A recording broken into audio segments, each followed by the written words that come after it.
Hey everyone, welcome back. It's Lucid. I'm once again joined by the mysterious Sai. Hello, I am the opaque Psy, and I'm here with the transparent Lucid. Oh, if only. So we're coming at you with turn, what is it, 47. And we took a brief peek at this turn. As you can see, it's the live turn. And there's some pretty cool stuff.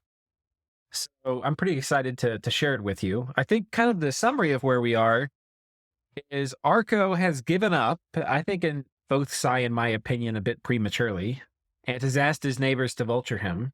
He was the biggest in territory in a I think we were saying like Arco's kind of in the ascendant, except for the diplomacy like 4 or 5 turns ago. Like maybe he's position one, and now he's letting everybody vulture his shit. He was at least in the conversation, but Right. we'd already been kind of keeping him out of the top slot previously, even at when he had already been top in territory, just because of our assumption of his diplomacy. And Right. then as things had started to, or had rather continued to go his way, with no coalition forming and so on, it had seemed as though he was, as Lucid had said, a rising star. But then we basically got word that he had tried to form a coalition against Erythia. And in the fallout of that, he wound up forming a coalition against himself.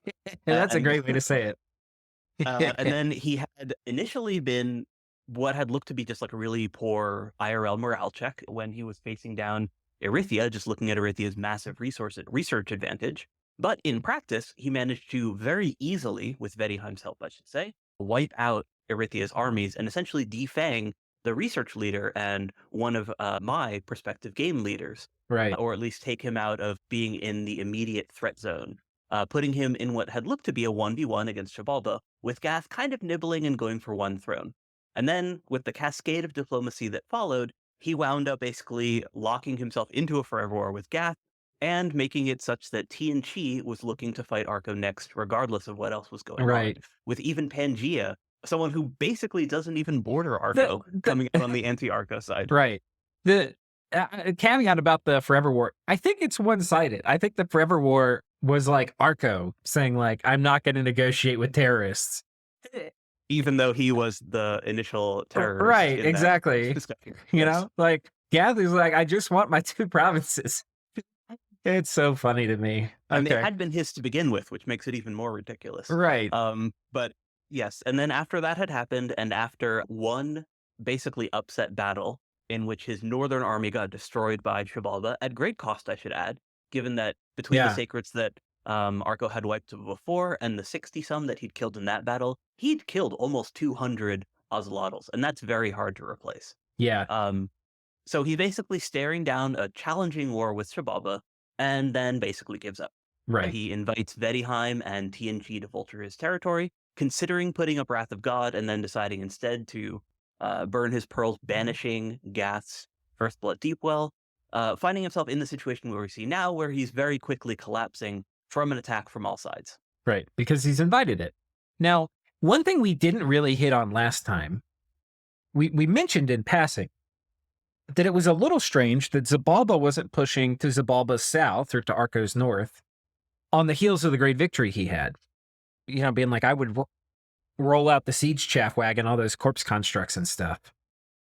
And I think, yeah, I was reminded of this when you were talking about how Zabalba won that battle at great cost.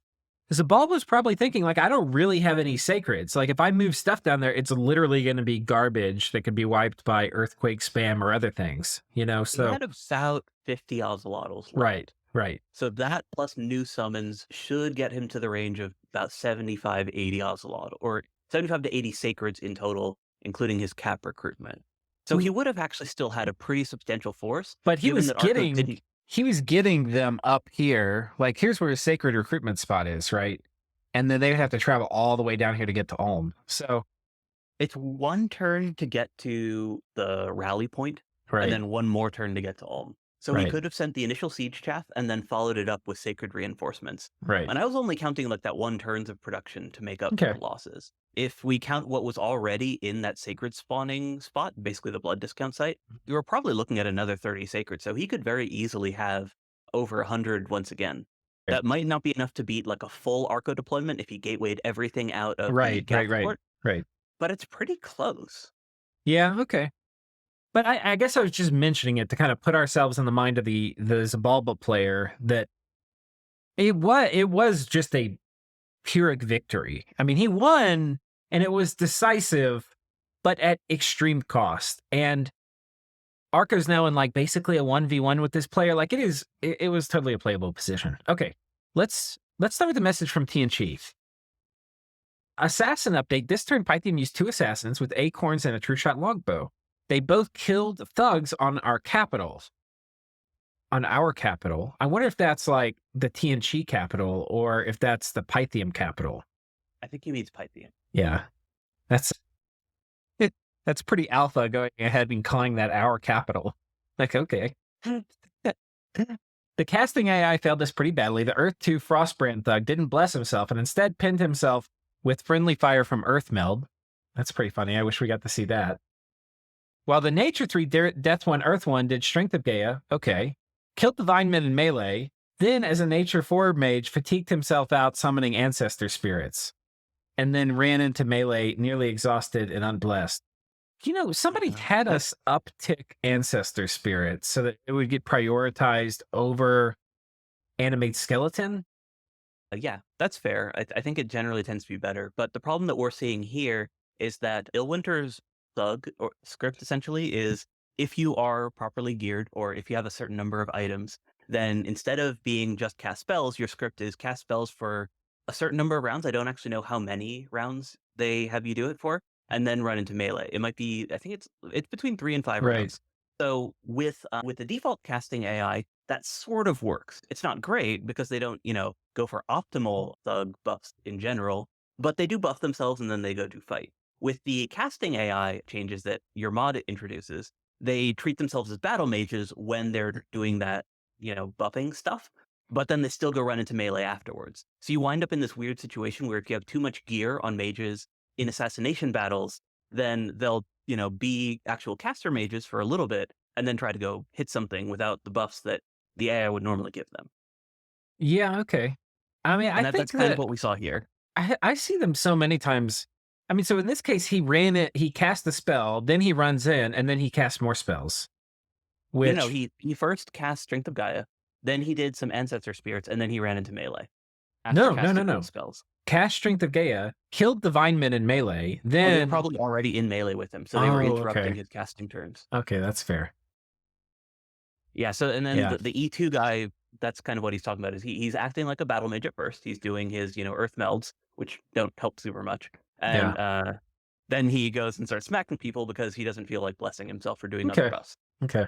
So that's kind of what TNG is running into, is that he's in that weird edge case where the old casting AI would actually be better. Okay. It's our error we forgot to bring a gym mule with the party, since the assassins would have died to a swarm cast. Oh Yeah, well. or elementals, actually. Yeah. A nice thing about this nation is that our HAL-based thug squads are made of recruit anywhere 2 commander point mages, so the main loss is the gear. And he's doing, especially since he's, I think, using hammers to make the gear, it's not an extraordinary loss, though it's, still painful. I wish there was some way to have the spellcasting AI have the thug cast Iron Skin and Assassinations without having every Earth mage from the back line cast at the start of every large battle. Having separate assassination scripts is one of my dreams for Dominion 6. Yeah. Yeah. I mean, a lot of times too, like if you're fighting like traditional water elemental assassins, like that's something dryads can do when they have like a thick boy to kill. Iron Skin doesn't really help. Buffs are just so hard for assassinations to get right. Like the other classic is you're getting like, you have one turn to cast something with Infernal Disease, which is like the disease demon that comes and attacks you. And they have magic attacks, and you cast like Body Ethereal, and it's like, fuck my life, It's just so hard to get it right on the things. Yeah, I mean, sometimes you just want your guy with a crossbow to just go fire at round 1. Right, yeah. Sometimes that's the best way to deal with an assassin. Right. So the best, I think, it's kind of, this is unfortunate. Like the fact that he did Earth Meld and hit himself, that's really shitty. Yeah, the best way to protect your guys from assassins is with a couple gems on them, though. Okay, Nature 4 would have done fine if we had Evocation 7. I'm pretty sure he'd have cast Storm of Thorns rather than running into melee with the assassin. I guess he didn't want to try Sleep Cloud or Vine Arrow against a single target. Yeah, probably not. Oh yeah. So that's actually the thug behavior that I was talking about, is that, they do their couple rounds of spells, in this case prioritizing summon ancestor, and then they go into melee. Right. So it's not that they think that melee is better than whatever, spell in terms of their damage potential. Right. It's that they think that they're a thug. Right. Right. Well, they were a thug. I think like they Right. had thug Yes, gear on. exactly. Yeah. Yeah. Yeah. But a lot of times, casting as a thug is still a good thing to do in assassin battles if you're fighting like a water elemental or swarm. Like, because swarm a lot of times will kill a lot of different types. Not all thugs, but a lot of thugs swarm will kill, like a double swarm cast. And if you do like Frozen Heart turn one, it's almost always going to target the caster, not the swarm bugs. So anyway, it's a complicated thing, and it's hard to have a one size fits all solution. But Yeah. there are first the assassins that either we or Agartha have seen in wait, they are the first assassins that either we or Agartha have seen from Pythium. We've got enough bodyguards for the army that I expect will kill his assassins next turn. Pretty basic kit. Yeah, cavalry bodyguards tend to do very well against assassins. Right, right. We're hitting, though, if they have arrows, they might shoot, which would kind of suck. I mean, But the guys sitting there casting spells for a couple rounds anyway, so having them, oh yeah, they'll shooting kill the is still bugs totally and fine. or the vine men. Yeah. Okay, we're hitting the remaining Pythium field army with fires from afar this turn. Oh, you had Yes. mentioned that. Nice. Well, I mean, it really is the perfect case for that spell. Right. It's a pile of mages with no troop support. Yep. But stacks of 32 units, 27 unarmored mages is exactly what the spell was made for. With some luck, the army will be degraded enough that we'll be able to set multiple traps for it in the next turn. We can only hit it with our Pretender, as our Flame Spirit is too far north, but Agartha might be able to hit it a second time. Oh man, I could have just taken his pound of flesh out of Pythium. I mean, Agartha's back, right? Yeah. He's now the new Pangea vassal. That's right. Though apparently he's got a small vassalship with TNG, like he's working with both players. Well, Agartha had always been working with TNG, remember? They were allies from the start of the game. Right. But sometimes it's hard to be vassals with two people that have conflicting interests. So I guess what I'm saying is that it remains to be determined whose vassal he really is. True. Yeah. When one asks them to go to war with the other, that's when we'll see. That's when we'll find out. We're building 3 temples this turn, bringing us back to 10. With our heavy ancestor vessel losses in the Pythium War, both the initial fight and the heavy ones inflicted when we sent them to die raiding, getting up to 8 and then 9 candles will be an important part of regenerating our strength. Okay. Do you have any comments on that before I move on to Vettihheim? No, it seems that TNG definitely has his near-term goals settled in terms of, building up their sacred count. They have that Gale Gate waiting in the wings for what they're planning on focusing on. And they're really trying to make the most of their resource advantage. So they're currently leading in gems. They're going to extend that lead with their Gems and Global, possibly more. And they have a little trickle of blood economy from their Kamazots. I would guess, 4, maybe 5 Blood Hunters going, which isn't nothing even at this stage in the game. Yeah. So they're kind of set up to try to scale at least as well as TNG can, but they don't have those huge late game things of like, blood in every province of it, or, 2 vampire lords in every province type thing. Nor do they have the astral potential for Arcane Nexus unless they take that long, slow empowerment route, which, they can do with their gem income, but it would take them a little while to get there. Yeah. Yeah. I look forward to seeing. What was I going to say? Oh, yeah. I like the fact they're building a ton of temples to get their sacred count up, but also because it's going to give them, like, if they go Gale Gate into Dark Skies, you want to have done a lot of legwork ahead of that by getting pretty strong Dominion spread. So that'll be kind of cool to see if they manage that. Yeah, it's interesting also seeing where their Dominion is spreading, in that the places where they're going to be concentrating their temples, at least if they are primarily building them in forts, is going to be in the old Pythium territory and near their Erythian border, because those are the only places where they have the untempled forts. But if you look at their western border, Vettihheim's Dominion is actually pushing into their territory. Oh. Mostly because they have the Silver Throne there, but also because Vettihheim has been putting up temples on that border in order to fight Pangea's Dominion, because Pangea builds 200 gold temples, and they put up 4 of them on their border with Vettihheim back when they were fighting over the Golden Throne.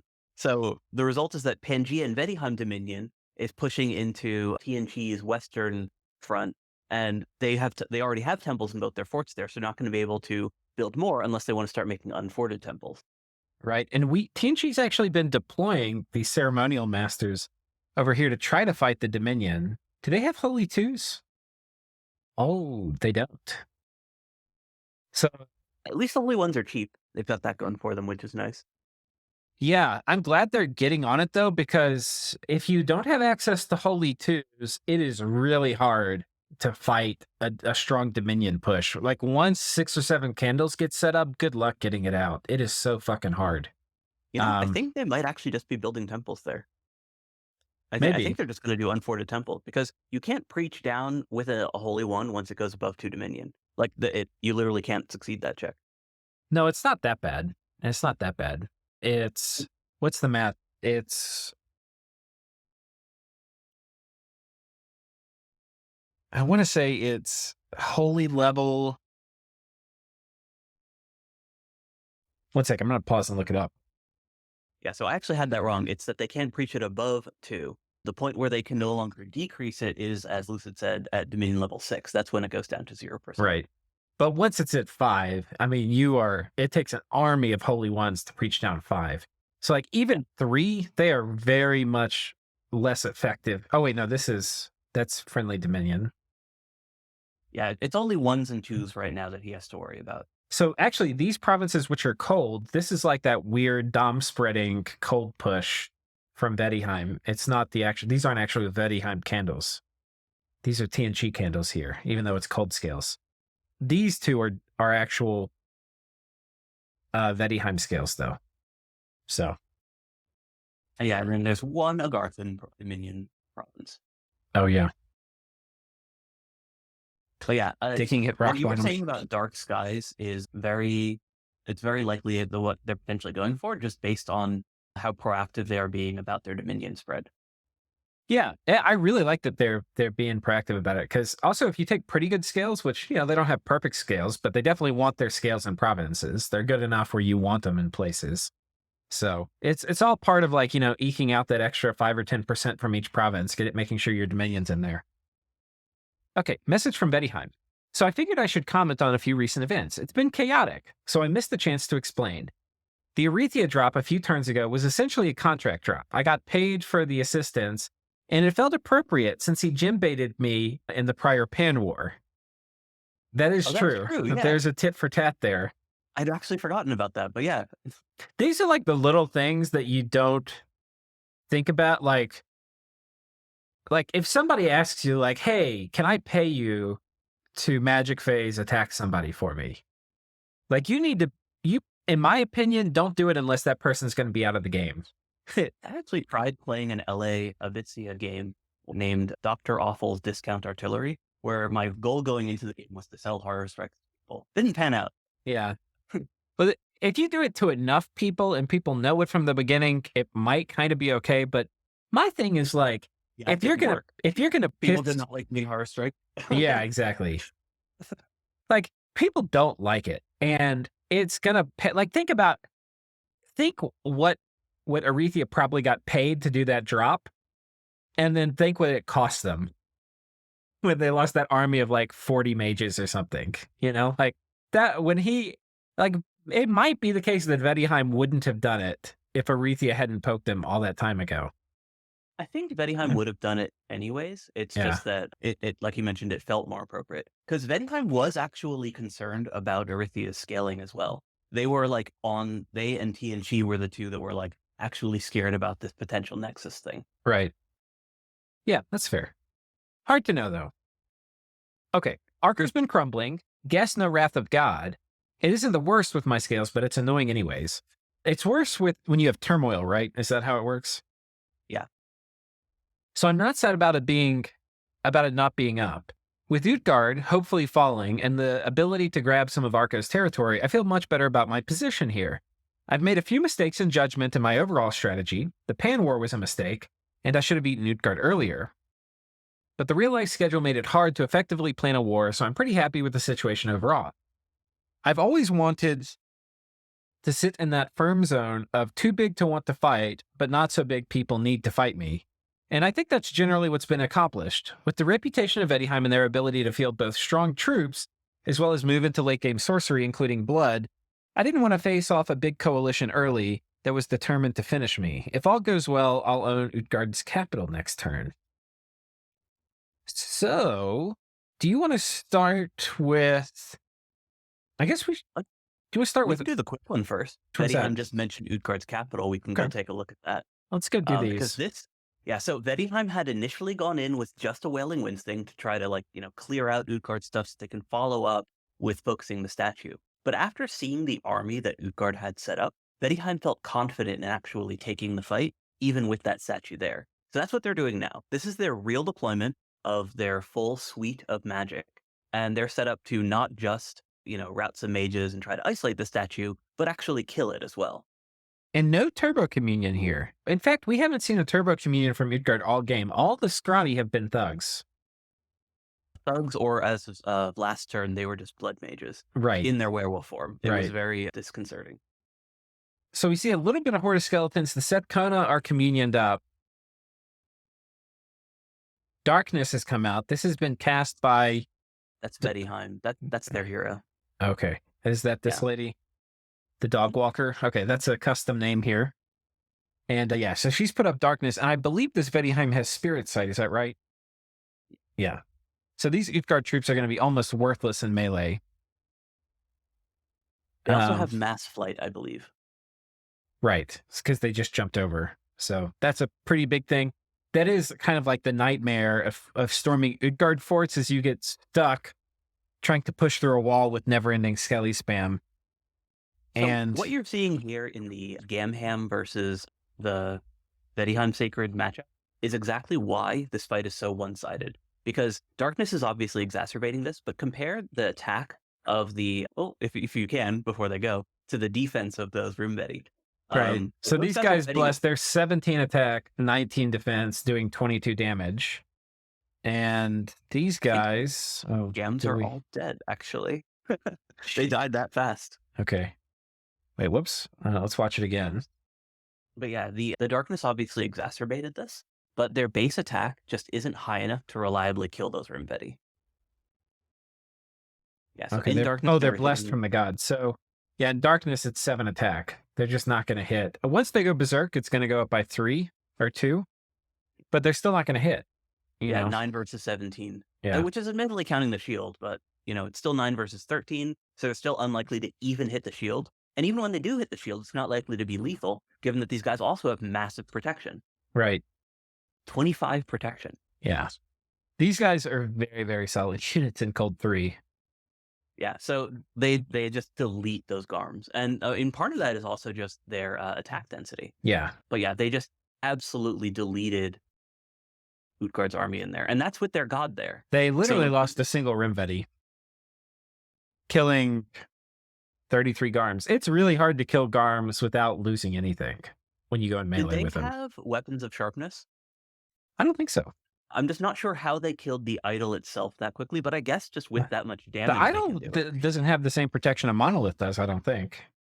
Well, yeah, it's still an immobile. Like, I tend to think of them as being fairly beefy. I'm thinking it's like 20 is my guess. 25 is the high end. No, 20. Oh, yeah. no, it's 20. Okay. Yeah, so they just that explains it. mulch it. They just Yeah. chopped it to pieces, yeah. Yeah. I mean, even if it were 25, it would get wrecked in melee really fast. Oh, they army of giants. So these are big size 2 Rimvetti. Oh, wait, do we have some of the... Oh, yeah, here they are. That's cool. Yeah, with 25 damage.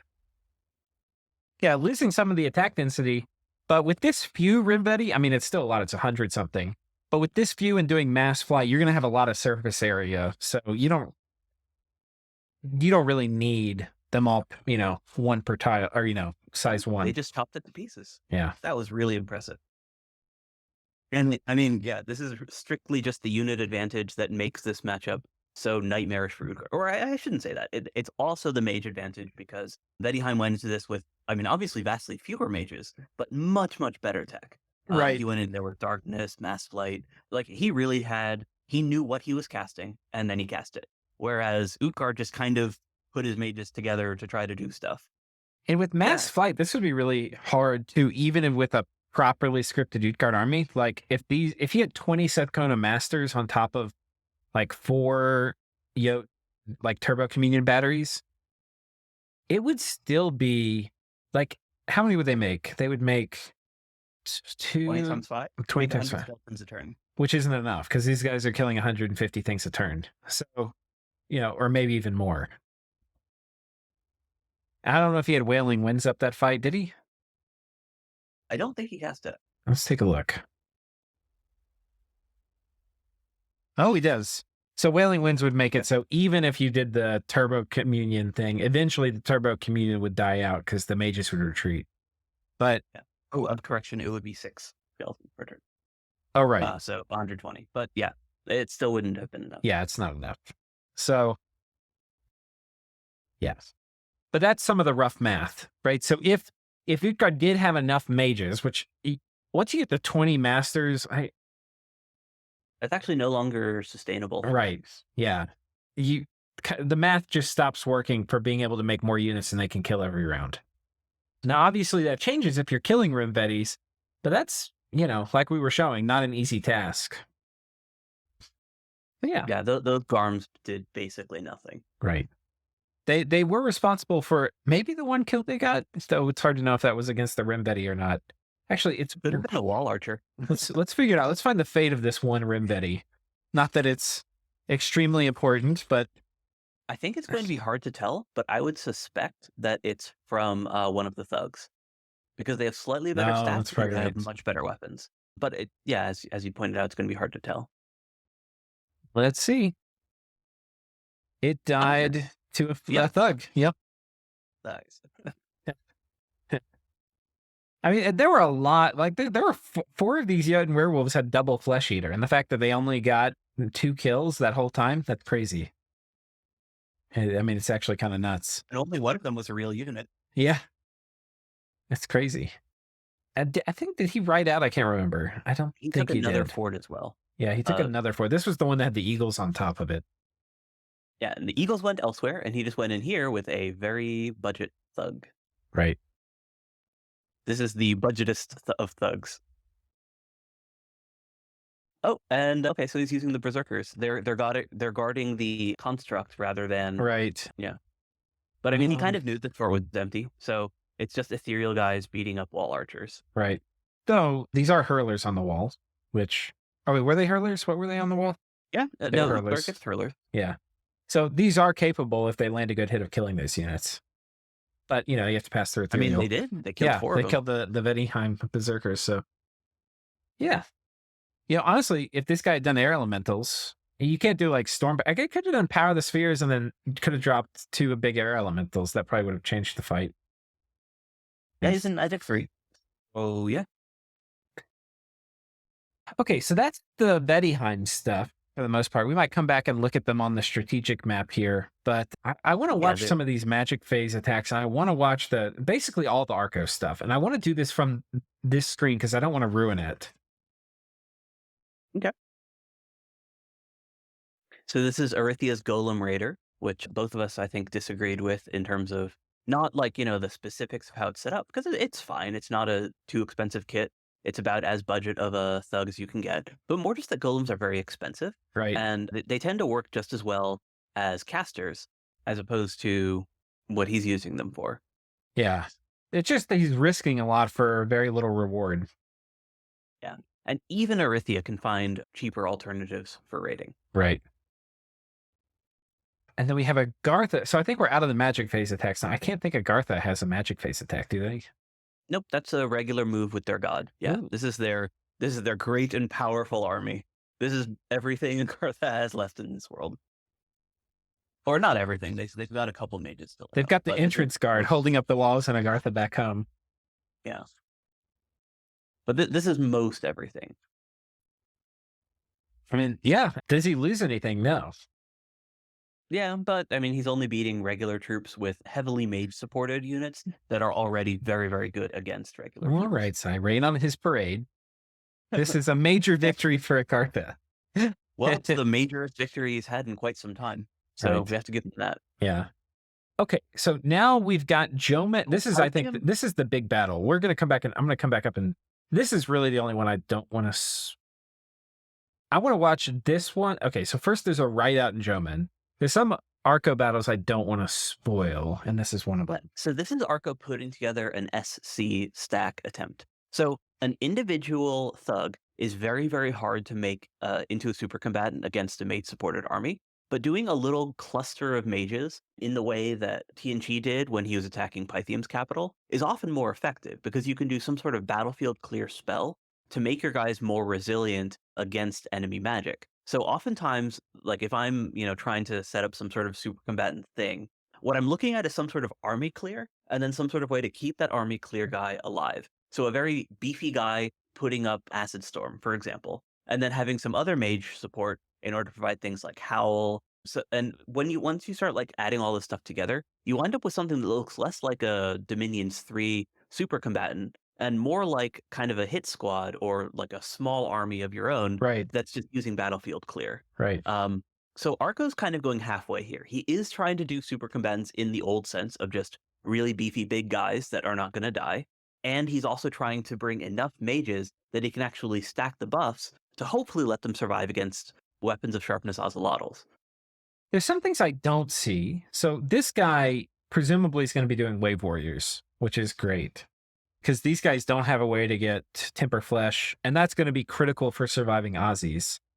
I don't see anybody casting Moss Body, which I think is maybe one of the ingredients you would kind of need, but I don't think Weapons of Sharpness, I don't think Moss Body will survive long, even with Temper Flesh against Weapons of Sharpness Aussies. I think they do pop it eventually. I could be wrong, but Well, they're hitting for 22-ish, right?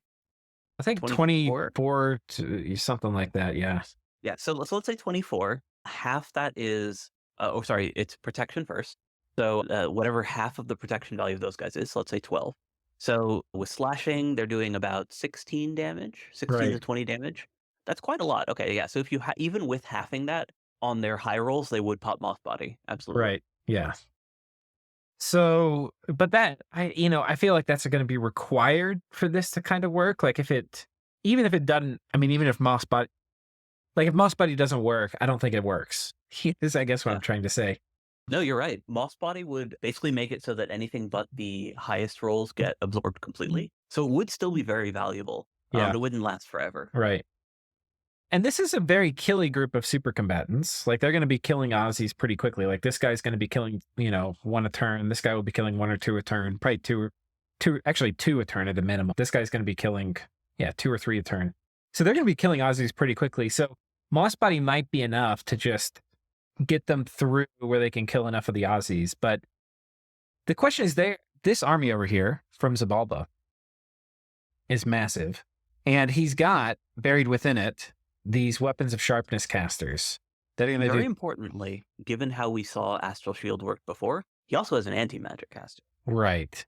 So before we were seeing, it looked like at least 60% of the Aussies were taking a nap from Astral Shield. And with anti-magic, that number's going to go way down. So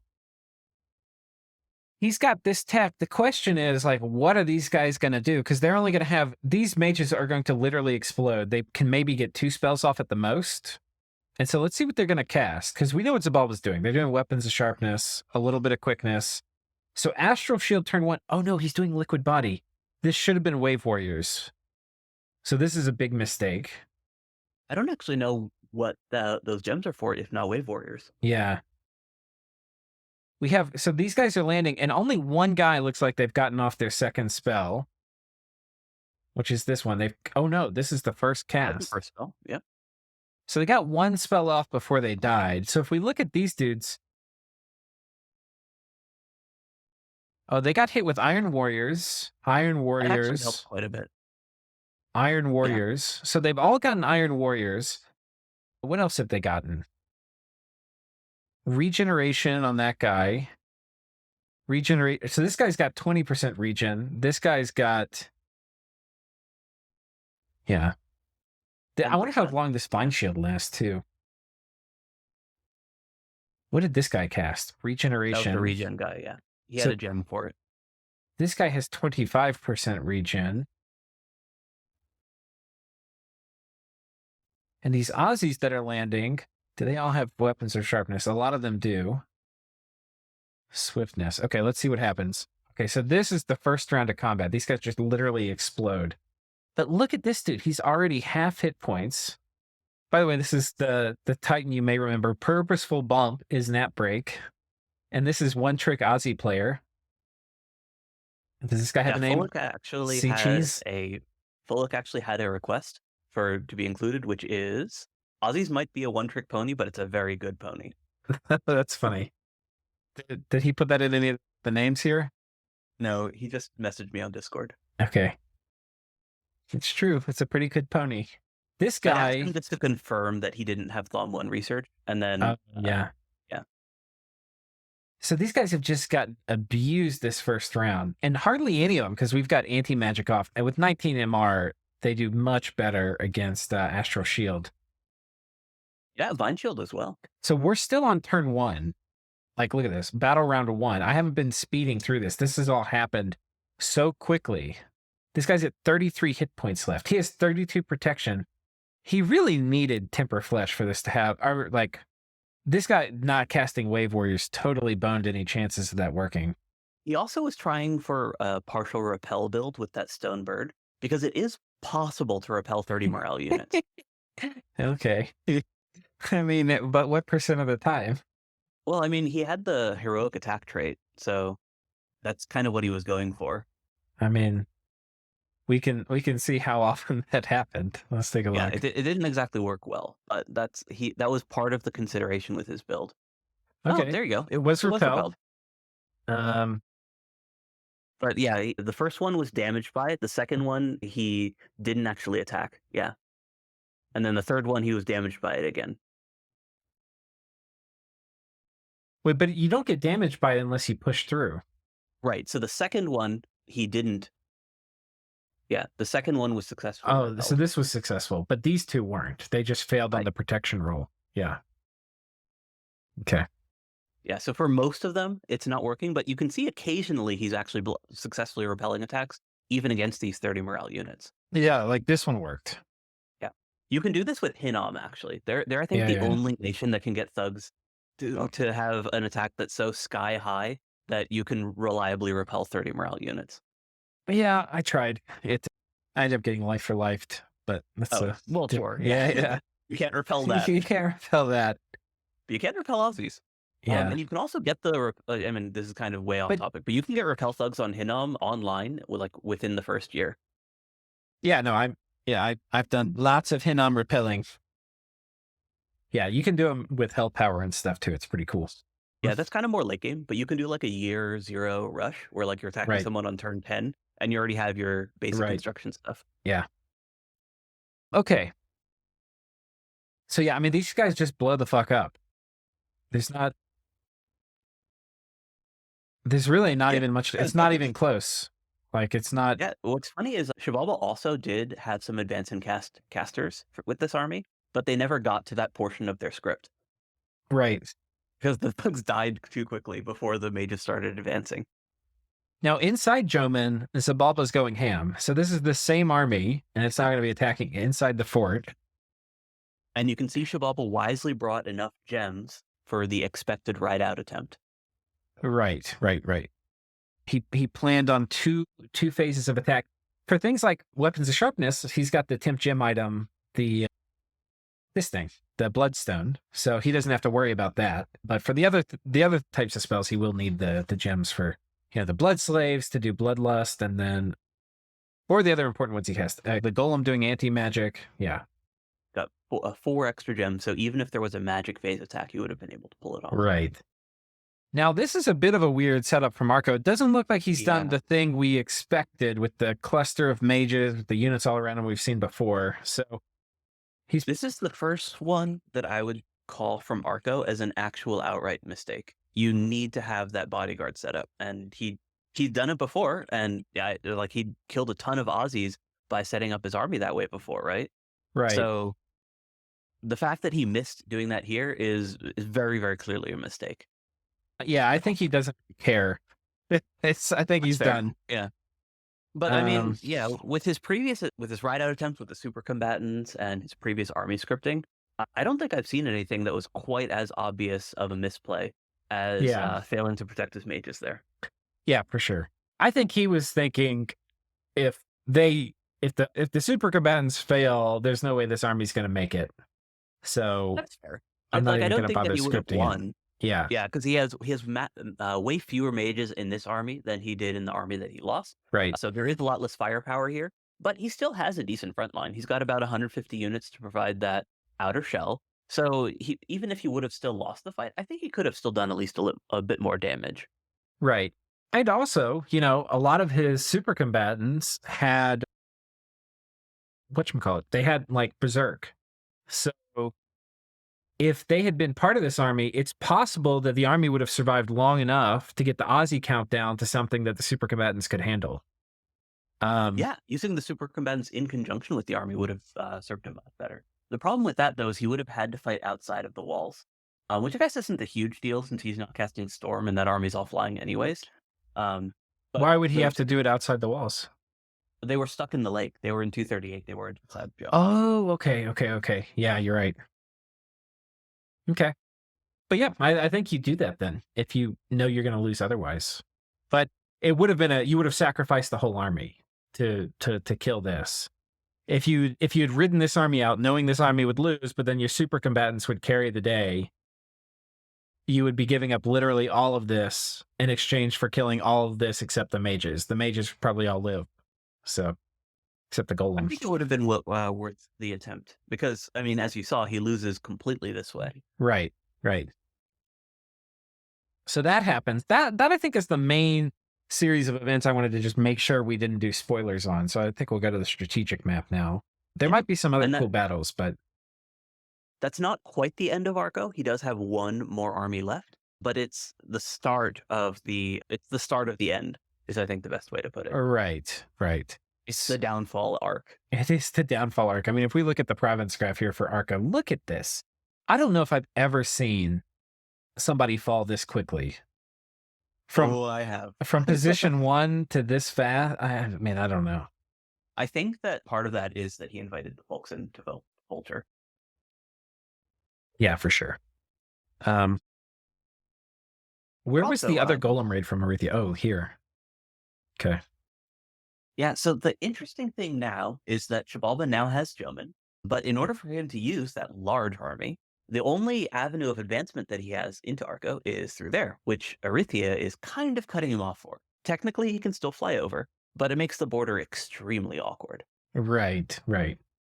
I do also think that Xibalba should go into that lake. They have the amphibious stuff to do it. They can even make underwater forts if they decide they want to waste gold on their really bad water mages. But it's allowed. I don't think they have water twos, right? So that's their Oh, cap guys are water 3, but the guys they get from the underwater forts are the water 1, earth 1 guys, which I guess he has been using as lab rat, so it's not like a total waste. yeah. Considering that you need a temple and in order to take advantage of that, and you don't, tend to want to invest that much in this underwater infrastructure. Oh, they can I still do don't. quickening with a lens and a booster. I think they're still good to have late game. Just having a They're not few guys useless, spam but quickening on Aussies, that's like game changing. yeah, I suppose. But he's already getting some of them from his land forts, anyways. Oh, they're amphibious Yes, for they're for amphibious. their recruitment. Yeah, yeah, you can get them Okay. from both land and Okay. Yeah. So it doesn't matter. those are the cheap guys that he's been getting as lab rats, which Gotcha. I Right. Right. called as Right. kind of like Yeah. Right. I remember lab now. rat only units, yeah. Yeah. And then the actual units that they get from underwater are garbage. Like Right. they are the chaffiest of chaff. I mean, it's 14 hit points for 10 gold. You can't knock that. But their protection is non-existent, basically. Yeah. They're pretty bad. Siege chaff, they can maybe be passable, but Yeah. that's not something I mean, Zabalba worries about. yeah, the land much that LA Xibalba gets is much, much better. Okay, so Sai, do you predict this army is going to move on the port? Do you think they're going to keep going, or do you think they're going to turn around and just all in push down here towards kind of this region? I actually don't know. So I don't think that those two are mutually exclusive. I think that because they already have a golem and a Camazotz and a Bakab in 118, that they've basically rallied the mages that they'll need in order to make that push. So they don't need, that's the Right. southern Yeah. thing. Yeah. I think that they have enough there that they could just go onto Ulm right now. Yeah. I And mean, they hopefully could they do also that. see that it's They can yeah, see it's empty. Like, come on. yeah. So they don't need to rally that northern army. So they could do both. I think that it really depends less on like the strategic element of where you want to go and more on the diplomatic element of how much effort is Fuluk putting into talking to Erythia. Yeah. Or who's joining Fuluk again? It's Told you, right? Toldi, yes, Yeah. the Midland player. Right. So yeah, if one of those two is willing to spend the time to talk to Erythia and hash out borders and that sort of thing, then absolutely they should go on 236 this turn. Yeah. Okay. The thing that looks like it sucks is TNG is really getting so much of spoils. Like, look at comparing the size of TNG to Xibabla here. I mean, it's like TNG is Yeah. just making out like a bandit in this war, and Xibabla who's going to have done all the heavy lifting. Now, some of this is Pythium, but a lot of this is, like if we look at the fall of Arco, Yeah, he like, took 3 Arco provinces this turn. yeah, he's getting more spoils from the Arco war than Xibabla is, and Xibabla needs that. This is like Xibabla's first real war. So, Yeah, I mean they're getting the Jones stuff that they should have taken on turn like 15. right, So eventually they're getting that. But yeah, Xibalba is very very small. They are, I would say, the smallest of the powers that are still in contention to win. To the point that it's a massive uphill climb for them. Even with yeah, the potent scaling that Xibalba has, you can't. No matter how well your nation scales, if you're literally a third of the size of the top dogs, yeah, and he's lost so much momentum. I mean, you're not this going war to be in the emptied his gas conversation tank. anymore. Like he's got maybe 400. I mean, 400 Aussies total, which I think is about his sum total right now. Maybe a little less, 350 is a lot, but he's lost so many. It's Yeah, he's and lost about he a third of all the Aussies he's produced. I think. I think a little more than that. I think we're getting close to half because Well, yeah, he lost a few hundred to just the super combatants, yeah, he and lost then he lost a ton in the 150. battle, He lost 150. It, and then he lost about another 20 in raiding parties. and then he's So lost the that main plus the battle. 63. The main battle. Yeah, so the 63 that he lost there, that should put his total at about 210, 215. So if he has 400 now, then yeah, it's just a little over a third. Okay, I feel like he's lost more. Some of there's some accountant that's going to go back and check this for us in the video, but suppose Look we don't have forward the to time to the do it real now. math. Yeah. Yeah. So the thing behind it, the reason I mention it is that kind of the degree to which you could negotiate as a Balba somewhat depends on how many Aussies you have. If you try to push your negotiation too hard with TNG because you're like, hey, you're too big, I want more of the spoils, TNG can kind of just be like, no. But if you have like 400 Aussies down here and 400 Aussies up here, people are going to think more seriously before declining your offers. I will say though that TNG doesn't need to fight Xibalba at all ever to win the game because Xibalba doesn't have any thrones near him. The only Right. throne that Xibalba has at all is over bordering Vettiheim, which he would have to fight both Vettiheim and Xibalba in order to be able to take and hold. Yeah. So TNG has no motivation to fight Xibalba whatsoever. Okay. Well, At least except they if want a lot of he's the thinking about spoils, thrones. right? So, Yeah, if he's thinking about thrones specifically, I should say, he doesn't ever need to fight Xibalba. well, because look at it, right? So TNG wants to push in and probably take like this and this and this and this and this. Like he probably wants all of this. Like he wants this, all this shit for him. Well, what is that going to leave Zabalba for spoils? Zabalba gets Ulm and like Ulm's cap circle and maybe these two forts, but this will probably go to Vettiheim. Like that is hardly any spoils. I mean, I it's just like Oh yeah, I'm not arguing that Xibalba is getting a lot out of this war because they're not. They right. really aren't. But I'm saying like Zabalba needs to be able to say to TNG, give me more of this shit. But if they don't have enough Aussies to back that up, then I think TNG would just say no.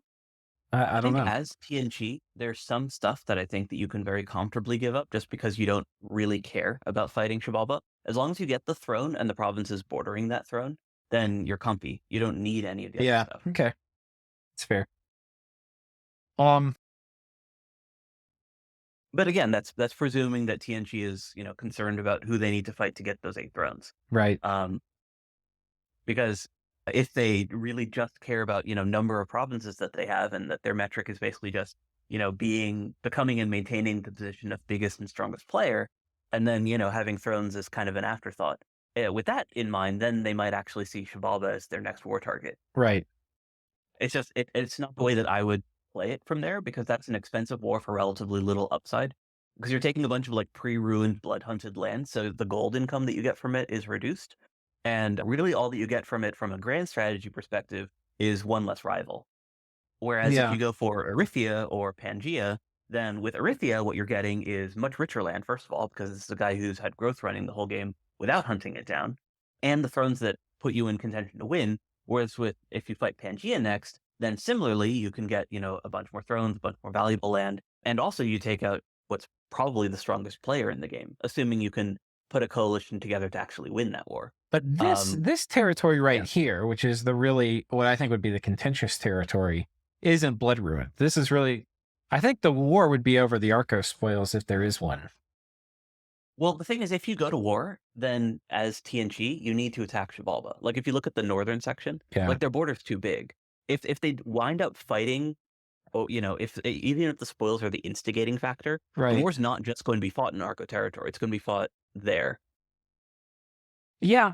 But like, he could potentially talk Gath, who's going to be a free agent pretty soon, and to like if he kills one more Zabalban stack, maybe Gath would be interested in moving in. Maybe not. You have a very good point. So Yeah, basically with TNG, I don't think that you need to push very hard. I think you take that throne, and then you're very happy with that because that's kind of all that he needed to get out of Arco. And then from here on out, you can give Xibalba whatever they ask for as long as it doesn't intrude on your throne. okay, cool. I think Vettiheim, if anything, is going to be the one who's going to be in position to take more of the stuff that Xibalba could still loot. Maybe. I mean, a lot of Vediheim stuff is down here. So if these guys can Vediheim's a one province move nation though, so it's going to be pretty slow. 3 turns before they get to this throne, and But presumably these Vettiheim's guys can come finished. here. Like, Well, like they're done with their war.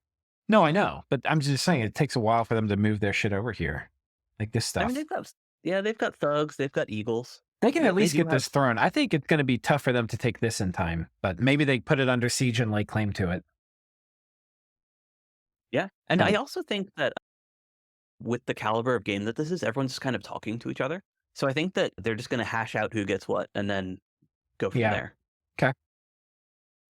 I am a little disappointed by Xibalba's lack of ambition, though, because they are, as you pointed out, they're not situated to get very much. And I think that they really do need to try to lay claim to more stuff, in Yeah. particular that throne, This one which is, or yeah, this one? oh, no, the one on the Vettiheim border. Yeah. So, like, it's obviously hard to, argue for that, but it's very valuable for Xibalba to get that initial influx of Astral, both because, they need to summon all of their Astral mages with those golems in order to actually do anti-magic and other, like, actually really important Astral stuff, but also that's eventually going to be giving them their horror access. Mhm.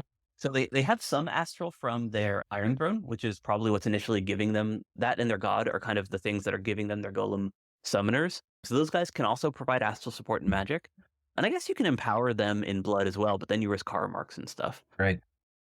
Yeah. I think you're right. Vediheim, I mean, not Vediheim. Zabalba this war has been so astronomically expensive for them. They got off a little easy taking German here, but aside from this, where they kind of got a little bit of a free meal, it's been so expensive.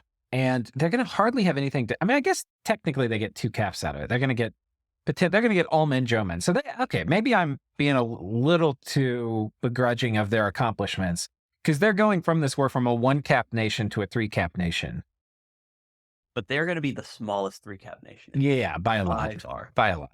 So Yeah, so I would say that Xibalba's still in contention with, the other 5 nations in the top. So, they're still at the table with the right. top 6, but they're probably the junior partner there. Right. I think so too. So we've got Pan, we've got Gath, and we've got Vediheim. These are all the big dogs left. And then Erythia, I Actually, you're right. Erythia is probably down there with xibabla. yeah, Erythia, the difference between two is almost opposite in that Erythia has the potential for recovery given their incredible research, but they lack the troops. Whereas xibabla has the troops on the field now, but it's going to have a harder time scaling up since they're so far behind on research. yeah, that's a good way to put it. Okay, so I think that closes out most of the Arco stuff. I mean, we can just look here at some of the rating. This, I don't. Oh, let's look at this. This is a thug. We'll just make sure this is. I don't want to miss out on the TNG thuggery. Yeah, well, TNG's going into this with the supposition that Arco is not trying to stop him. Right, So he's just trying to take these provinces with as little commitment as possible. right. Bumps in here against Pythium. This kind of is interesting. Pythium has 5 mages here that are going to die. Yeah, and this is really just Ooh, the Wooden sacred Warriors and Legions of Steel. Yeah. So a lot of protection buffs here. sacred's doing sacred things. Yep. Yeah, there isn't enough troop support, and these mages aren't capable of functioning without it because they don't Yeah. have the like either elemental stuff or skella spam that would Mhm. enable them to function in a vacuum. Yeah. And we have a Lar They're- busting out here. This is kind of interesting. Yeah, that's just their thug using Ooh. stolen gear. What's his Yeah. heroic trait? And no Oh, restraint. strength. Okay. Nah, Another not so great great. one. And this is the last of the. So this is the army that got hit with flames from the sky. Or But- fires from yeah, afar. fires from afar. Doing a little bit of skelly spam. Didn't actually kill that many guys though. If you look at how many are still there, it's 26 out of 30 something, so it only killed 6, Okay. which I guess isn't nothing. Like, Yeah. killing 6 mages for a handful of fire gems is a pretty good deal, but not as good as it could have been. Right. And Pythium moved another Foul Vapor squad to hit this army on top of their capital. Is this Fall Vapors? Yeah. It Yeah. is. Okay. So Foul Vapors is up, and they've got a good little stack of guys here. They've got this guy. They're surrounded by Zots, but they're ethereal, at least. What's their protection? Oh, he hasn't done a protection buff on them, so that's obviously a problem. And they don't have luck either. So they're not long for this world. Yeah. Are those quickened behemoths? I think they are. That's how he was doing it earlier. Yeah. Okay. 'Cause They're not flying, he didn't have, but they are. I yeah. think he had done some testing, and flying, you have to like take off and land. And I think he found they were making faster time if he just quickened them. Because these guys, Makes sense. if we look at them, they were forward positioned and they get hit with quickness and they're just on attack. So they Right. just Yeah. take off. And that may be a little faster than flight, but who knows? Yeah, I wouldn't be too surprised by that. The Mhm. flight delays start from after the buff is applied, after all. So, whereas Right. quickness, you're already kind of on your way. Right. So it makes total sense to me. And he's popped the fort now because he has the Eagles here. So presumably we'll see a battle for Pythium's capital. I don't think much is inside. I can't think there's going to No, be. yeah. I highly doubt he probes this. I think he just sends everything in. So, Pythium already did his great defense, or attempt thereof, with his gods and so on at that northern fort, which he now has under siege. right. So that's where Pythium lost, like the basically his last stand strength. Right. So what he has in his capital right now is still not nothing. He's got a couple assassins. He's got his some more of the serpent priests, but it's definitely not going to be enough to hold off that attack. Right. And then that army that is now on that fort can very easily be hit by fires from afar again. So that spell does tag 10 mages per cast, or 10 plus, depending on your fire level. So yeah, we should see that number dwindle even outside of combat. Right. So I think that covers this. I mean, presumably this army storms, and then we're going to get to see what TNG's planning. It's actually going to be, especially with the Rithia taking this, it's going to be really awkward for TNG to get this army over here, because now it's going to be 1, 2, 3, 4 turns instead of 2.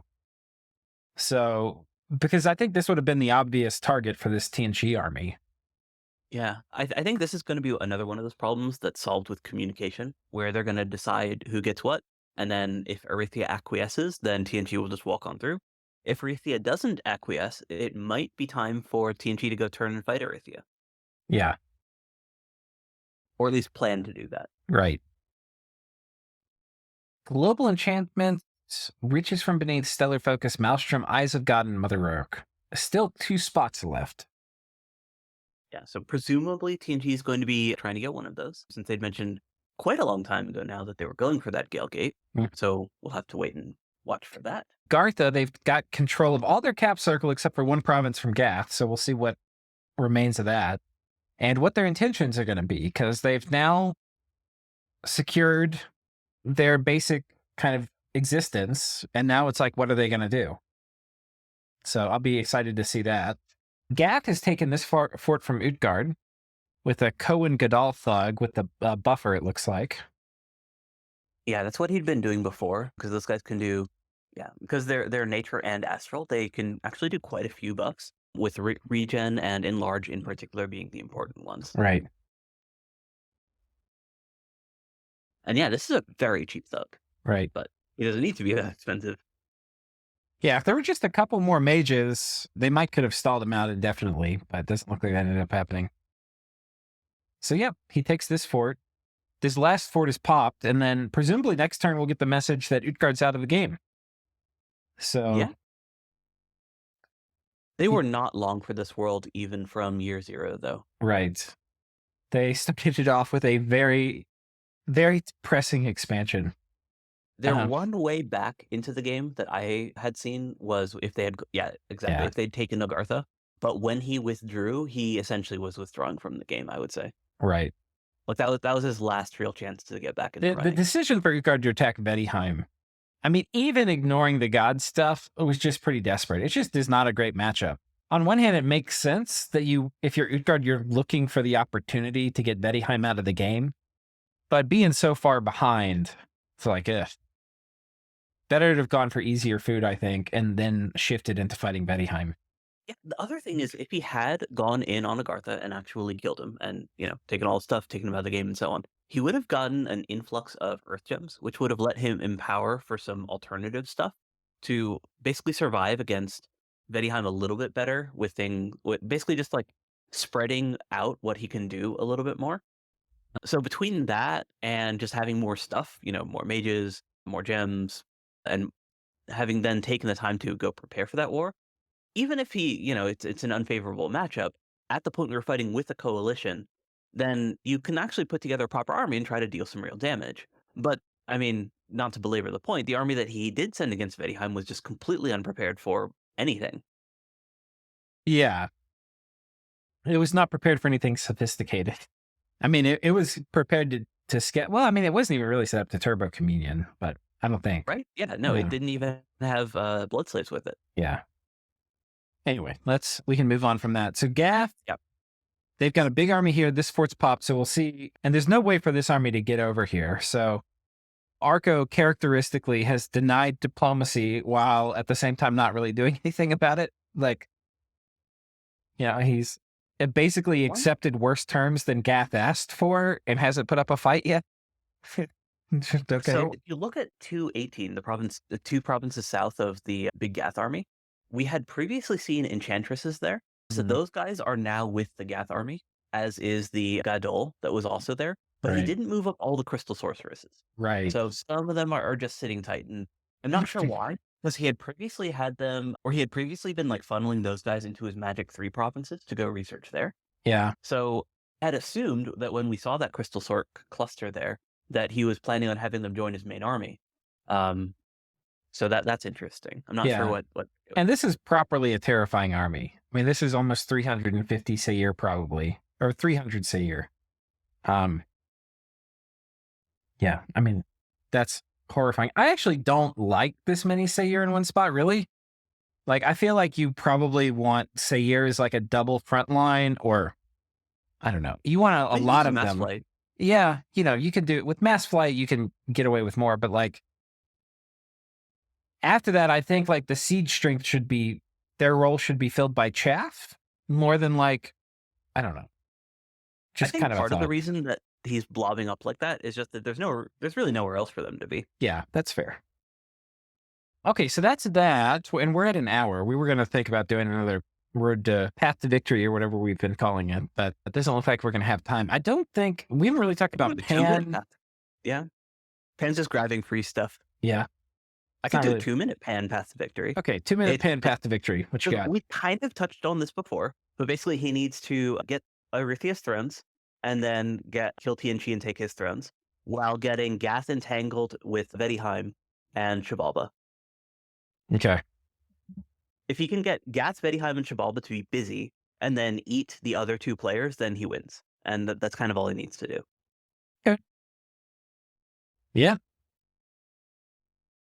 Yeah. I mean, he's got a super long border with Gath. And I think this partnership between them is kind of like a core aspect of the game. And I don't really expect that to break. I think that it breaks only if Gath realizes that Pangea, or I guess I should preface this by saying if Pangea actually wins, right? Because, that's not a foregone conclusion by any means. But if Pangea starts, crushing Arithia and TNG, then Gath would be the one to break that and go turn and stop Pangea from winning. Right. And there's a lot of thrones here, this throne would be easy for Gath to contest. This is already hotly contested by Vettihheim.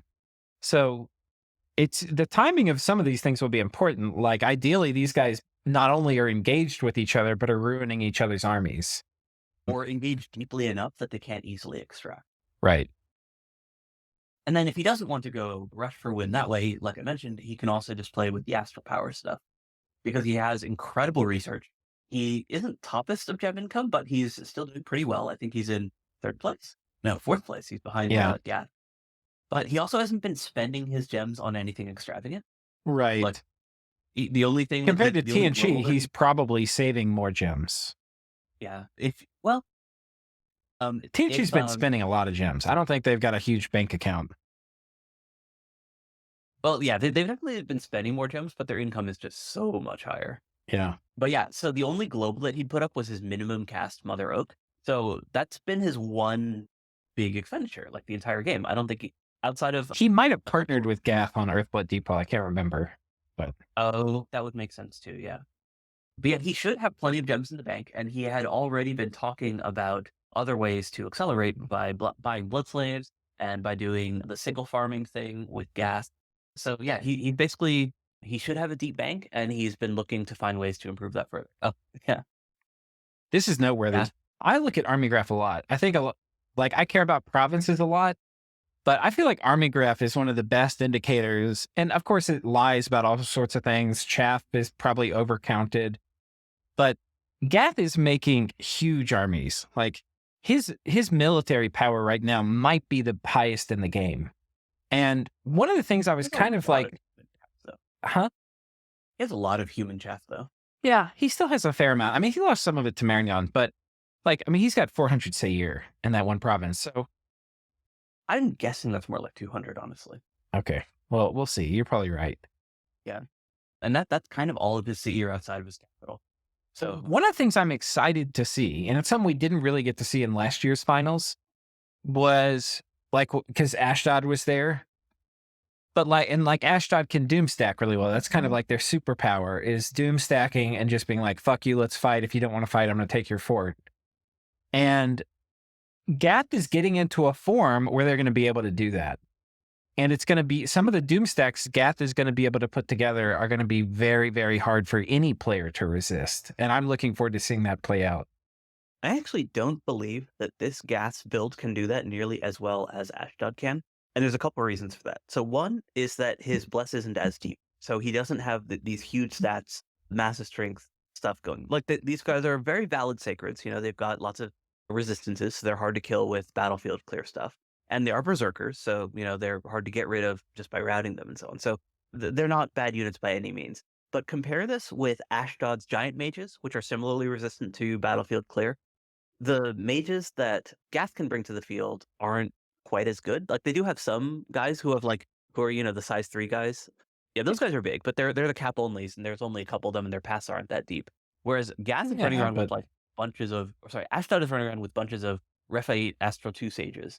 Whereas the closest you get to that are those guys. You've got these guys who are not going to, especially with any gear, are not going to die to strategic stuff. And then these guys who are pretty tough. I mean, you're not going to be using these guys as, important things for big army buffs. and then you've also got various summons you can get as Gath. I forget all of them. Like Ariel or something is like a really good nature mage, and we'd have to look at it. But you probably know better than me. But I mean, I think Gath is able to put together armies that are very difficult to pick apart.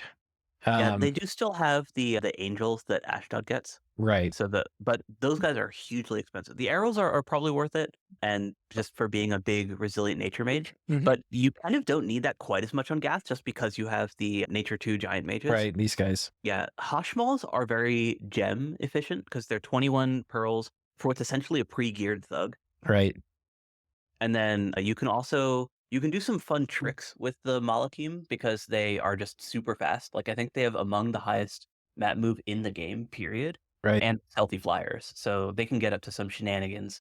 I like using them with lifelong protections in particular because I love lifelong protections. And you can also use Malakim as assassins if you give them a black How heart. much? How much So cold resistance did he? How we'll be able to see in this battle? Because what I'm wondering is, how does the Gath Vettiheim matchup go? Can't like there's a question. Can Gath, like I'm talking about them doom stacking, can they doom stack into Vettiheim? 10 cold resistance, so they're not going to get frozen at least. I think the trouble with doom stacking into Vettiheim is just that the you can't do it in Cult 3 because the Rim Vetti stat are too good. Right. Like it's not the ores that are going to kill you. It's just that these guys are hitting for like what 25 damage once they get those strength buffs on them, and they're doing it with like massive attack and defense scores. Yeah. Yeah, these guys might not have enough stats. I'm imagining this on a Seir. 4 strength, but no attack and defense. What's the Seir stats? We don't see any battles with Seir, do we? No, but I can look it up real quick. I already have the thing Okay. open. So Seir have base 13 attack, which goes to 17 with Berserker.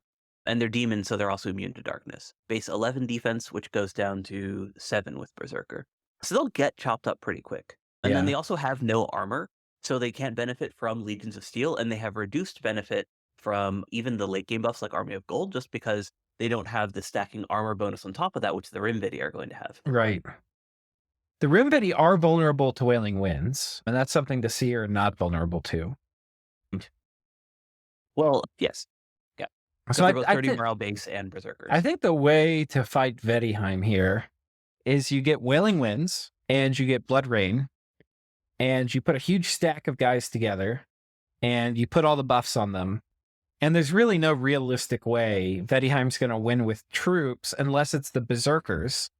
And the Berserkers are troops you're probably much more fine trading against with the Seir, I'm guessing. Well, the Seer can hit them back, yeah. So in Right. that case, absolutely. Yeah. The other thing is weapons of sharpness on the Seir, because they're still going to be having, they actually have the same attack density as Rimvedi. They're both per square. And they're going to be hitting harder. And with weapons of sharpness, they should one-hit kill goblins when they hit them. And they'll be at, what, 17 attack, we said, with Berserk? Yeah, if you do, what's the spell called? Growing Fury as like the end of your buff cycle, Right. then yeah, you instantly set them all Berserk and then get that 17 attack. And the Rimvedi, we said we're at, take a look at 25 these defense, guys. I believe. Oh, it wasn't that high. That was protection, right? Oh, yeah, that was protection. You're right. That'd be hilarious if it was that high. Let's Yeah, take a that's look. elf territory. Yeah. All right, so this is a size 2. Let's look at the size 1. So yeah, 20 defense. So they'll be hitting like what, 40% of the time, 35% of the time? Yeah, But the sometimes- shield block is 4. So they'll be hitting the shield at least half the time. And their slashing damage should break that after 1 or 2 hits.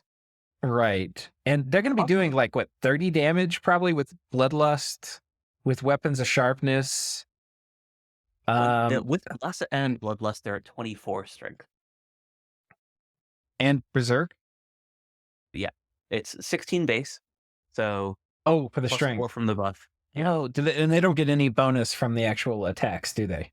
Right, they're just claws, whereas Right. Rimvedi have actual swords. Right. So their damage is what again? You said 25? It's going to be 24. 24? So yeah, the weapons of sharpness is going to be super key for them to fight Rimvedi if they have to. Yeah, otherwise they'd only be doing chip damage, and that's including Growing Fury. Right. So But with weapons of sharpness, they would pretty much one-hit kill them if they get a hit. Of course, luck is another thing that's going to be influential for both sides. Will in the Fates, yeah. And then, of course, demonic cleansing. I think if Vettiheim gets demonic cleansing, it's very hard. It's over. It's right. It's all over at that point. So I think that's kind of some of the timing to think about too. Is like, when do you want to fight these guys? And you probably want to fight them before demonic cleansing comes out, which probably is like 20 turns away, 25 turns. The other thing that I would say is that I typically expect the Seer player to be able to mask their sacreds a lot more quickly than Kappa-only sacreds. So that, even if... right. Yeah, so like even if your guys are trading like roughly evenly with the Rimbetti, you should be able to produce twice as many of them. Right. But this gas blood economy looks small, actually. Really? It's hard to tell. I mean, he's doing okay, and he's got a couple different provinces. But the thing that I'm basing that off of is just the population loss. If you compare with how Xibalba's been mulching his provinces, gas provinces haven't been dropping that fast. I think he's been just spreading out his blood hunters, so he has just fewer in each one. Let me actually take a look. Yeah, he's got 6 in 175, and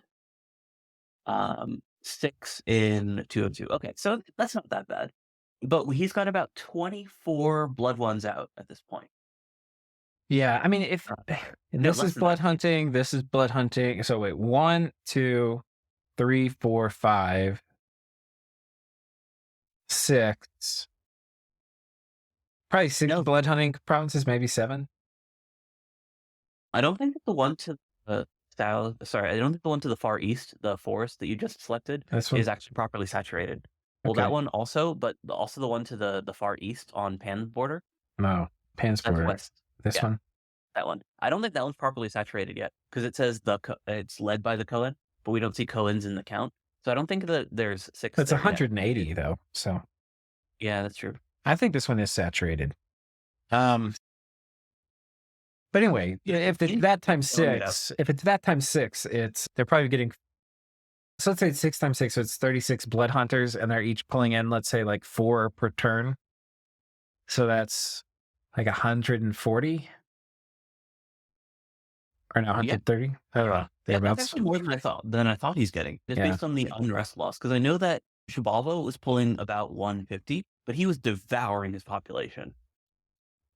Yeah, I think Xibalba was doing it in kind of like lower population provinces, like a lot of these forests to start with, and he was doing it way earlier. So Xibalba's been at this game for a lot longer than Gath. Gath is kind of, and it matters, right? Because if you're growth 3, you're going to be applying that growth 3 to the base population for longer before you start doing the subtractions. So, you'll start from like 8,000 rather than like Xibalba was starting when these things were like 5,000 and 6,000. I think that's growth 2, actually. Oh yeah, growth 2. Probably counting on getting a throne. So, yeah, I mean, I think this might be a war brewing. Gath and Vettiheim. There's a tiny bit of bad blood between them from the war with Micklin. Everybody was upset. Vettiheim kind of didn't seem to be pulling their weight.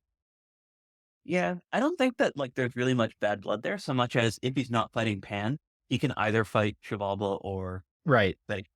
So that's kind of where it is. And he mentioned that he actually likes Vettiheim being alive as the nation that has theoretically scarier sacreds. Right. So it's like, oh, I'm not the scary blood power. Xibalba's the scary blood power. Right. So with that in mind, if he's also worried about Vettiheim's in practice scaling, just based on his thrones and stuff, that's kind of the only other person he can fight. And it would be pretty out of the way to go after Xibalba. I mean, not that far, but he's kind of set up to fight Vettiheim.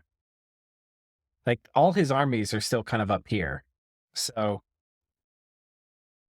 yeah. I think, to be fair, there's only one place for his army to go right now, and that's right. Where it is. Right. But yeah, I think that based more on the Diplo situation, that he's probably going to fight Vettiheim over Xibalba next. Right. But yeah, he has to go in. I think the thing, like the strategy level thing for this is like, if he wants to maybe sit here and chill, if TNG's gonna eat this much of Arco, and then is gonna, like, if TNG and Pan turn on Arithia and Gath is still chilling, Gath's gonna lose. So Gath actually, it's kind of like one of those weird things in a game. Like, no individual player gets to decide the pace of the game, right? If you have somebody who's like in a top position and they keep holding the gas down, like they can chill and the game can kind of slow down. But that's not what I see happening right now. I see the pace of the game picking up. And that means everybody has to kind of either put a stop to that pace, like they have to turn on the game leader who's starting to accelerate, which maybe is TNG, maybe it's Pan. Um, or they have to go accelerate their own game and go fight other people. So The problem with Gath's position, to me at least, is that your ally is Pangea right now. And Pangea is also kind of the play that I would be most scared of pulling ahead and winning at this point. yeah. Yeah. I mean, I don't think you want to fight Pangea though. I mean, there could be an alliance between TNG and Gath to turn on Pangea. And I think Pangea would just melt. I don't think Pangea would survive that for 10 turns. Hard to say. I mean, Pangea is really strong. Yeah. I don't see how Pangea is going to like deal with this army super well. Okay, so that's another question. How would Pangea deal with this army with I mean, if it doesn't have Will of the Fates, you just Evo that down. Just spam gifts and stuff on it. Delete 3 squares of seer per mage per round. You can kill that. mass flight?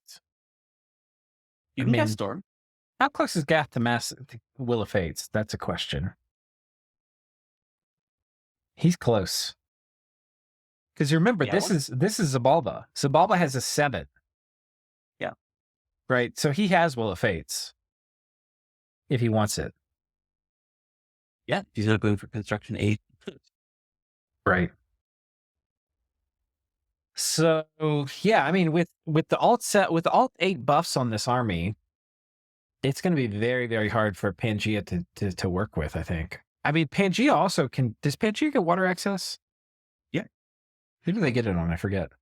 They get on the sages, so they can communion it up. They don't get on the dryads. Oh. So he can do, I mean, because Pan's running away on research, right? So potentially Pan's going to have demonic cleansing by the time he fights the Seir. He can also do the demonic cleansing Wrathful Skies. Right. And that's pretty deadly. But Pan has Scales troops himself, so well, yeah. I guess both sides would have Will of the Fates and some, protection or resist buffs and that sort of thing. Yeah. But yeah, demonic cleansing would be a big deal. And he's also a little bit less vulnerable to Wailing Winds because his mages have just very high base morale for some reason. Right. Because Central Sages have everything. Right.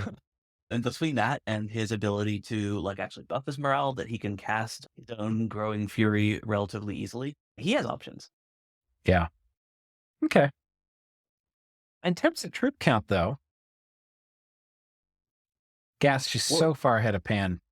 TNG's ahead of Pan. Part of that is Gath has been recruiting bunches of human troops just out of all of his forts. Right. And Pangea just stopped troop recruitment entirely. Like he just didn't click on troops for a long time. And he talked about maybe starting to redo that, but he's just doing more infrastructure. Yeah. I do think that he needs more frontline. I think he needs maybe cataphr. That's kind of what I'm saying when I'm looking at this. Is look at the number of troops here. If TNG, look at the armies that TNG has. If TNG and Gath were to go on Pan, I think they dissolve and die. I mean, we were talking it up they have things they can do with the mages. They can probably have demonic cleansing in time to fight Gath if Gath ends their map with them. But even then, I mean, maybe their income. How high is their income? Their income's really good. They're actually toppest. They're toppest. Yeah. So maybe they could just hold down the troop button and fix that before a war actually comes to pass. Yeah, but the thing is that LA Pan has very expensive troops in terms of their resource and rec point costs. Right. So they actually need to start doing that if they want to go re-up their army count. And they did recognize this. They mentioned that they're doing that. It's something that they're looking at, but they also seem to want to spam infrastructure. Yeah. It's going to be really interesting. I think this game can go in a lot of ways. The one thing I think my takeaway from this turn is things are not in a stable equilibrium. We are not in a Mexican showdown right now. We are in a state where the game is going to keep accelerating, keep moving. We're going to see TNG getting bigger, eating Arco. I expect we'll see Arethea be attacked reasonably soon. I mean, to be fair, we don't my talking about how both Pan and TNG need to kill Arethea was based on where the thrones are. So like Right. both of those players can win by just killing Erythia and the other player, but no one in the messages has mentioned thrones at all. So I don't know if other players are even like considering that or making that a factor for picking their wars. So it's possible that Pangea might, completely ignore everything that I'm saying and be like, well, we settled things over here with this, and we still think that Vettiheim is the growing threat, so we're going to go back to doing that again. Yeah. For example, that's obviously not set in stone, but there's that would be the easiest war which they could work with Gath on if they wanted to be like Gath's our friend, we want to team up against someone. Vettiheim is kind of their only target. Yeah. I think actually that's interesting. Gath has more income than TNG. Yeah. Yeah, I actually don't know what TNG's lands are so for, but the only thing I can think of is just that they've got the unrest in the Pythium provinces. Right. And once they finally subdue Pythium and get all those forts and stuff, that they'll be sitting pretty. They've Yeah. got a bunch of nice farms. Yeah, they do. All right. And we are well over an hour. We're about to hit an hour 30. So I think we should probably So much call it for here. Yeah, so much for a 2-minute rundown. Right. Right. Well, you talk about Pangea, we got to talk about Gath, got to talk about Vettiheim. Yeah. It just, it's how these things go. But yeah, hope you guys have been enjoying the series so far. I know I've certainly been enjoying casting it with you, Sai. Yeah, it's been lots of fun. And I'm looking forward to seeing how this goes. And it's fun speculating, but usually these things go in ways we don't always expect. So it'll be interesting to see how Diplo plays out. All right. See you next time. All right, see everyone then.